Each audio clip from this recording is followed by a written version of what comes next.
السلام علیکم ورحمۃ اللہ وبرکاتہ۔ آئیے آج ہم اس کتاب کا مطالعہ کرتے ہیں جس کا عنوان ہے خود سے خدا تک۔ تزکیہ نفس سے اللہ کی پہچان اور دوستی تک پہنچنے کے لیے انتہائی حیران کن اور چونکا دینے والی کتاب جو انسان کو ڈپریشن مایوسی سے نکال کر اللہ سے روشناس کرواتی ہے۔ اس کتاب کے مصنف ہیں جناب محمد ناصر افتخار۔ چلیے شروع کرتے ہیں۔ چلیے آج ہم ہمارا چیپٹر نمبر 5 سٹارٹ کرنے جا رہے ہیں جس کا عنوان ہے تکرار کا لامتناہی چکر، ویشیس لوپ آف ریپیٹیشن۔ سب سے پہلے ہمیں یہ دیکھنا ہوگا کہ اصل مسئلہ ہے کیا، ہم زندگی میں کیا کرنا چاہ رہے ہیں۔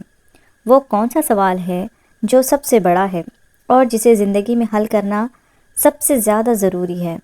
کہیں ایسا تو نہیں کہ ہماری زندگی میں سرے سے کوئی مسئلہ ہے ہی نہیں؟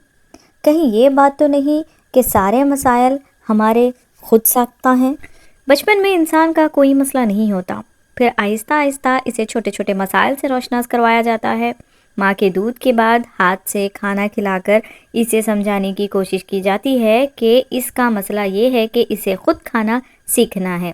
پھر کپڑے پہننے کو مسئلے کے طور پر اجاگر کیا جاتا ہے۔ اسی طرح بتدریج اسے حروف تہجی اور گنتی جیسے مسائل کے سامنے کھڑا کر کے انہیں حل کرنے کا طریقہ کار بتایا جاتا ہے۔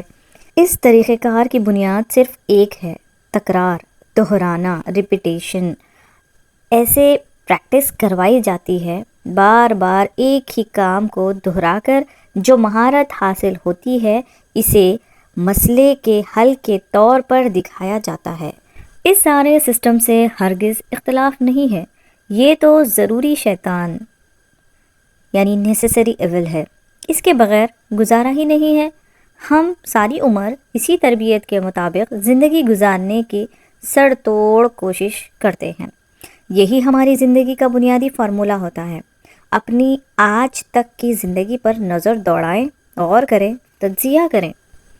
آپ دیکھیں گے زندگی میں پیش آنے والے روزمرہ واقعات کو ہمارا ذہن مسائل کے طور پر لیتا ہے اور ہم ساری زندگی ان مسائل کو تکرار، ریپیٹ کے فارمولے کے تحت حل کرنے میں صرف کرتے ہیں۔ اپنے معمولات کا جائزہ لیں۔ روز صبح اٹھنے، دانت صاف کرنے، ناشتہ کرنے، اپنے کام پر جانے سے شام کو گھر واپس آ کر رات کو سونے تک کے تمام معمولات کو دیکھیں۔ آپ ہر شے، ہر عمل تکرار یعنی ریپیٹ کی صورت میں کر رہے ہیں۔ یہ ہمارے ذہن کی پروگرامنگ ہے۔ ہم اپنی ساری زندگی کو ایک مسئلے کی طرح دیکھنے کے عادی ہیں اور ان مسائل کا حل نکالنے کے لیے ہمارے پاس جو سب سے آخری اوزار یعنی ٹول بچتا ہے جس پر سب متفق ہیں وہ ہے عقل، انٹلیکٹ۔ تکرار کے ساتھ ساتھ ہم ہر مسئلے کے حل کے لیے اپنی عقل کو استعمال کرتے ہیں کیونکہ اس کے سوا انسان کے پاس اور کوئی ذریعہ نہیں ہے جس سے وہ اپنی زندگی کو آگے بڑھا سکیں۔ ایک طویل مدت زندگی گزارنے کے بعد ہمیں احساس ہوتا ہے کہ ہم اپنی زندگی کو جس سمت لے جانا چاہتے تھے وہ اس کے بالکل برعکس چلی ہے۔ ہم اپنے آپ کو عقل کے اندھا دھند استعمال سے آج جہاں لا کھڑا کیا ہے وہ ہمارے لیے مقام عبرت ہے۔ آپ آج جہاں ہیں، جو ہیں اور جس حالت میں ہیں، کیا آپ یہی کرنا چاہتے تھے؟ کیا آپ کے منصوبے کامیاب رہے؟ خود سے یہ سوال پوچھیں اور اس کا جواب ڈھونڈیں۔ جب ہم یہ دیکھ لیتے ہیں کہ ہماری عقل اگرچہ ہر آنے والے نئے دن پہلے سے بہتر اور تیز تر ہوتی جا رہی ہے، کیونکہ اصول عقل کا یہ ہے کہ اس کا استعمال اسے بڑھاتا ہے، لیکن ہمیں ایک مدت کے بعد یہ احساس ہونے لگتا ہے کہ اس قدر بہتر اور تیز تر ہوتی ہوئی عقل کے باوجود معاملات ویسے بالکل نہیں چل رہے ہیں جیسے ہم چلانا چاہتے ہیں۔ جب بھی ہم کسی مسئلے کو حل کرتے ہیں وہ خود تو حل ہو جاتا ہے مگر مزید بہت سے نئے مسائل اور نتائج کی شکل میں اپنے بے شمار انڈے بچے دے جاتا ہے۔ یہ وہ وقت ہے جب ڈپریشن حملہ آور ہوتا ہے، اعصاب اور ذہن دباؤ کا شکار ہونے لگتے ہیں اور ہم اپنی صاف دکھائی دیتی ناکام زندگی سے گھبرا کر کسی نئی پناہ گاہ کی تلاش میں نکل کھڑے ہوتے ہیں۔ پھر کوئی بابا، کوئی پیر، کوئی مذہبی شخصیت، کوئی روحانی عامل جو ہمیں فارمولہ دیتا ہے، ایک نیا میتھڈ بتاتا ہے، پھر تسبیحات نکل آتی ہیں، ذکر اذکار شروع ہو جاتے ہیں، وظائف کا دورہ ہوتا ہے، بیعت کی جاتی ہے، نمازوں کو پورا کرنے کا اہتمام ہوتا ہے اور دینی مجالس و محافل سجائی جاتی ہیں۔ یہ سب بالکل ٹھیک ہے، اس سے ہرگز کوئی اختلاف نہیں، بلکہ درست طریقہ ہے، اور اعلیٰ عقل و فہم سے اس میتھڈس کا استعمال انسان کو بہت بڑی بلندیوں تک لے جا سکتا ہے۔ لیکن بات کے کچھ ایسے زاویے بھی ہیں جو ہماری نگاہوں سے اوجھل رہ جاتے ہیں۔ کہیں ایسا تو نہیں کہ ہم نے صرف زندگی کے ہر لمحے بڑھتے ہوئے دباؤ سے بچنے کی کوشش میں تکرار یعنی ریپیٹیشن کے ایک اور لامتناہی سلسلے کو اپنی زندگی میں داخل کر لیا ہو؟ کہیں ایسا تو نہیں کہ ہم اپنی عقل، جو کہ اپنی اصل میں ہمارا نفس ہے، اس کو ٹھیک کرنے کے بجائے مزید فارمولے اور میتھڈز کی طرف چل پڑے ہوں؟ ایسی صورتحال میں یہ سب لا حاصل ہے۔ ہم اپنے خالق کو فریب نہیں دے سکتے۔ وہ جانتا ہے کہ یہ وہی آدمی ہے، وہی اس کی نفسانی خواہشات ہیں، وہی روٹین ہے، صرف اداکار نے ایک اور نیا روپ دھار لیا ہے۔ یہ مزید وقت حاصل کرنے کی کوشش کے سوا، ٹائم بائنگ کے سوا کچھ بھی نہیں ہوتا۔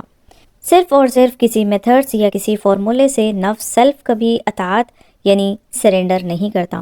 اگر اللہ کسی کی آنکھ اس کے اپنے اوپر کھول دے تو وہ دیکھتا ہے کہ یہ عقل بے شک بڑی شے ہے، لیکن یہ ناقص حالت میں، اممیچورٹی میں کسی بھی صورت میری رہنمائی کرنے کے قابل نہیں، کیونکہ یہ محدود عقل ہے۔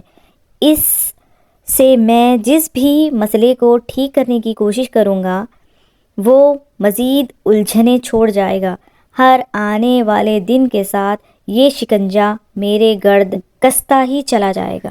انسان جب یہ جان لیتا ہے کہ عقل آخری ہتھیار ہے، آخری اوزار ہے، اس کے علاوہ اس کے پاس اور کچھ نہیں، تو اسے احساس ہوتا ہے کہ یہ سب تو جال ہے جس سے وہ خود کبھی باہر نہیں نکل سکتا، اپنی چالاکی سے ہرگز نجات نہیں پا سکتا۔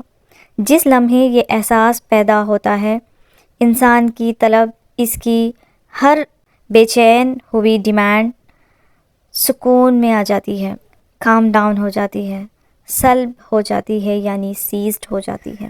یہیں سے ذہن انسان پر نئے دریچے دوا ہونے لگتے ہیں، صبر عطا ہوتا ہے، شکر عطا ہوتا ہے، تقویٰ بھی اس مقام کی عطا ہے اور توکل بھی۔